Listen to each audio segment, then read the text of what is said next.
અંકલેશ્વર જીઆઈડીસીમાં તારીખ 11 માર્ચ નમોત્સવ અંતર્ગત mega multimedia શોનું આયોજન કરવામાં આવ્યું હતું, જેમાં જાણીતા લોક સાહિત્યકાર સાંઈરામ દવે સહિત 100 થી વધુ કલાકારોએ વડાપ્રધાન નરેન્દ્ર મોદીના જીવન ચરિત્રને રજૂ કરી લોકોને મંત્રમુગ્ધ કર્યા હતા. ભરૂચના વડાપ્રધાન નરેન્દ્ર મોદીના જીવનના ગૌરવશાળી વર્ષોને ઉજાગર કરતો ભવ્ય નમોત્સવ અંતર્ગત મેગા મલ્ટીમીડિયા શો અંકલેશ્વરમાં યોજાયો હતો. આ કાર્યક્રમનું આયોજન અંકલેશ્વર ઇન્ડસ્ટ્રીઝ એસોસિએશન અને શ્રી અવની ફાઉન્ડેશન દ્વારા કરવામાં આવ્યું હતું. આ પ્રસંગે રાજ્ય કક્ષા પ્રદેશ ભાજપની કારોબારી સમિતિના સભ્ય મારુતિસિંહ અટોદરિયા, ધારાસભ્ય રીતેશ વસાવા, જિલ્લા પંચાયત પ્રમુખ મહેન્દ્રસિંહ વાસદિયા, જિલ્લા ભાજપ પ્રમુખ પ્રકાશ મોદી, મહામંત્રી પરેશ પટેલ, અંકલેશ્વર ઉદ્યોગ મંડળના પ્રમુખ વિમલ જેઠવા સહિતના આગેવાનો તેમજ આમંત્રિતો ઉપસ્થિત રહ્યા હતા. આ વિશેષ કાર્યક્રમમાં વડાપ્રધાનના જીવન કવન અને દેશ સેવાની સફરને ગીત, સંગીત, સાહિત્ય અને નૃત્ય દ્વારા રજૂ કરવામાં આવી હતી. લગભગ 100 કલાકારોની ટીમ સાથે તૈયાર કરાયેલો આ મ્યુઝિકલ મલ્ટીમીડિયા શો દ્વારા દર્શકોને અનોખો અનુભવ પ્રદાન કરવામાં આવ્યો હતો.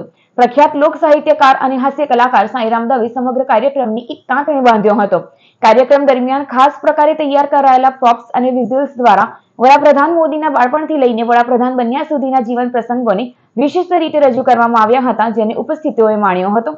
કર્મનિષ્ઠ અને રાષ્ટ્રપ્રેમી વ્યક્તિની જીવનગાથા સંગીતમય શૈલીમાં રજૂ કરવા માટે આવ્યો છું. ત્યારે એક મર્દ માણસની વાત આજે મારે કરવી હોય તો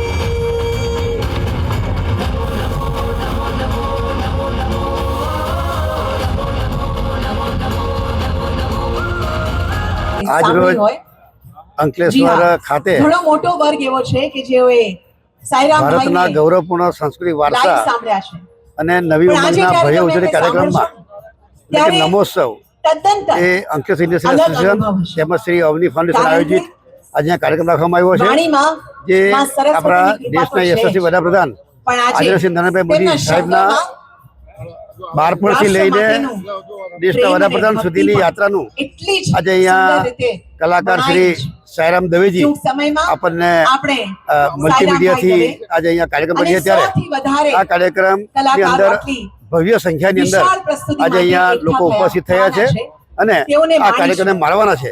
ત્યારે હું ફરીથી શ્રી સાંઈરામ દવેજીને અને એમની ટીમને હું ખૂબ અભિનંદન પાઠવું છું કે અમારા અંકલેશ્વરની જનતાને આ નમોત્સવ કાર્યક્રમ એમના થકી નિહાળવા મળ્યો.